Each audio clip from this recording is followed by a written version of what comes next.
আসসালামু আলাইকুম, সবাই কেমন আছেন? চলুন একটা ভিডিও দেখি, তারপরে এই ভিডিওটা নিয়ে আমি কিছু কথা বলবো। পুরো ভিডিওটা দেখেন, তারপর বলবো। ভাই কোনো মতো জানটা নিয়ে ফিরে কোনো জানটা নিয়ে ফ্যামিলির কাছে ফিরে আসছে। আমি মাত্র 4 মাস হইলো গেলাম। ওকে ওকে, মানে এই যুদ্ধের পরিস্থিতি না হলে হয়তো আসতেন না না, আসতাম না, অবশ্যই মিনিমাম 1 বছর 1.5 বছর পরে আসতাম। ওকে ওকে, এই হলো পরিস্থিতি বর্তমানে। ঠিক আছে, মানে সব মিলে ভাই দুবাইয়ের যারা আছে, দুবাই প্রবাসীর আতঙ্ক আছে কিনা এখন? অবশ্যই আতঙ্কে আছে। ওদের দেশের নিউজ কোনো কিছু এগুলা প্রকাশ করে না, ওটা গভর্নমেন্ট থেকে একটু বাধা যুদ্ধের আছে। পরিস্থিতি কেমন এখন? পরিস্থিতি তো কালকে ইফতারের পরে কয়েকটা জেট ঘুরছে, আমাদের দোকান থেকে বাইরে গেছে। আচ্ছা এখন আমি ছিলাম আবার দুবাইতে আপনার গোল মার্কেটের 2 নম্বর গেটের সামনে আমার দোকান। তাড়াতাড়ি দোকান ক্লোজ করে রুমে চলে আসছি। আমি টিকিট পাইছি রাত্রে 1:40-এ, সকালে আমি ফ্লাই করছি। ওকে, হ্যাঁ সব মিলে তো আতঙ্কে আছেন কিনা আবার প্রবাসী ভাইরা? নো ভাই, আমরা 12 বছর আছি, আমরা ওইখানে অনেক ভালো আছি আলহামদুলিল্লাহ, হ্যাপিনেস আছি আলহামদুলিল্লাহ, অনেক ভালো। আর ওইখানে নিরাপত্তা সিস্টেম অনেক সুন্দর, অনেক। আপনি মানুষের সব জায়গায় মানুষের প্রায়োরিটি দেয়। এখানে তো মানুষের আপনি দেখেন বাংলাদেশে কোনো মূল্য নাই, এই কারণে আমাদের দেশ আমরা পিছিয়ে আছি। Right right, 100% right. ঠিক আছে ভাই, দুবাইয়ের পরিস্থিতি কেমন, যুদ্ধের পরিস্থিতি কেমন? আলহামদুলিল্লাহ, ডুবেতে সব জায়গায় একটু আপনাদের সোশ্যাল মিডিয়ায় দেখতে আছেন। তবে ওই আমরা তো শারজাহ স্টেটে ছিলাম, এত একটা ইয়া নাই। সাধারণের কোনো সমস্যা নাই, সমস্যা সমস্যাটা নাই। মেইন কোথায় হচ্ছে? আর সমস্যা একটু আবুধাবিতে হইতেছে। আর আমাদের বাংলাদেশের মতো না, সোশ্যাল মিডিয়া অনেক কিছু ফেক নিউজও ইয়ে করে, কিন্তু আমাদের বাংলাদেশে তো কিছু বেড়া হইতেছে না, ওইখানে নীরব। এরা সবসময় একটা জিনিস প্রায়োরিটি বেশি দেয়, সেটা হচ্ছে মানুষের নিরাপত্তা, বুঝছেন নি?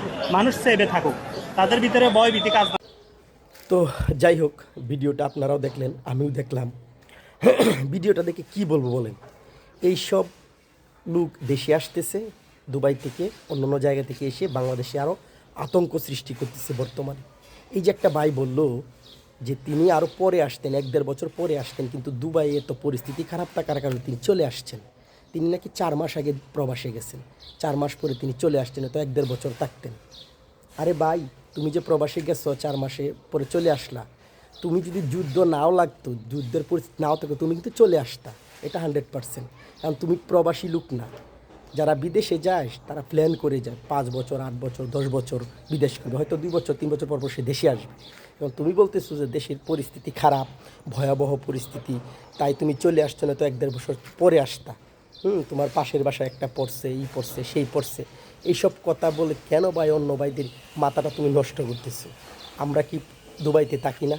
আমাদের পরিবার কি দুবাইতে থাকে না? দুবাই প্রতিদিন আমরা খোঁজখবর নিচ্ছি না? হ্যাঁ, এই যে আরেকটা ভাই বলল যে আলহামদুলিল্লাহ দুবাই 12 বছর তিনি আছেন, দুবাইয়ের পরিস্থিতি খুব ভালো। হ্যাঁ, কিছু কিছু হইতেছে, ঘটনা হইতেছে, কিন্তু এরকম না। কিন্তু যেভাবে বাংলাদেশের মিডিয়া প্রচার করতেছে, সেটা আসলে মানুষকে আতঙ্ক সৃষ্টি করতেছে।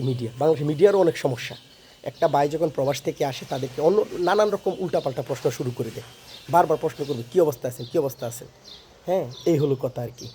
আর এই যে ভাইটা 12 বছর বিদেশ করেছে, মানে এখনও করতেছি।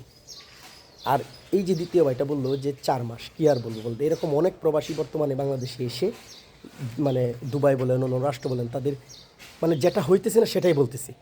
দুবাইতে আমরা অনেক দিন ধরে থাকি, এখনও আছি। বর্তমানে আমাদের দুবাইতে একটা ব্যবসা আছে, আপনারা জানেন, প্রায় 50 জনের উপরে লোক সেখানে কাজ করে।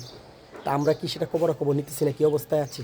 আলহামদুলিল্লাহ সবাই ভালো আছে, কাজ চলতেছে, দোকান চলতেছে। হ্যাঁ, কিছু কিছু জায়গায় একটা বিভিন্ন রকমের অনাকাঙ্ক্ষিত ঘটনা ঘটতেছে। দুবাইয়ের সরকার মানে যত রকমের চেষ্টা আছে নিরাপত্তা দেওয়ার জন্য, সকল রকমের চেষ্টা করতেছে তাদের কীভাবে নিরাপত্তা দেওয়া যায়। আর ইরান কি অরিজিনালি আরব আমিরাত বা সৌদি তাদের সাথে যুদ্ধ লেগেছে? না, তাদের যুদ্ধ হচ্ছে ইসরায়েল এবং আমেরিকার সাথে।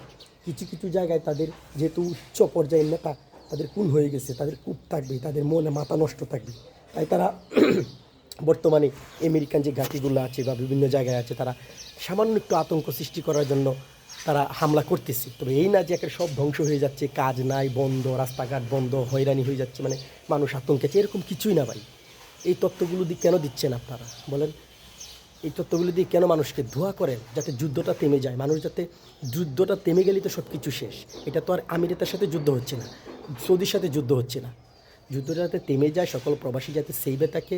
কারণ মধ্যপ্রাচ্য থেকে আমাদের সবথেকে বেশি রেমিটেন্স বাংলাদেশে আসে, মধ্যপ্রাচ্য থেকে।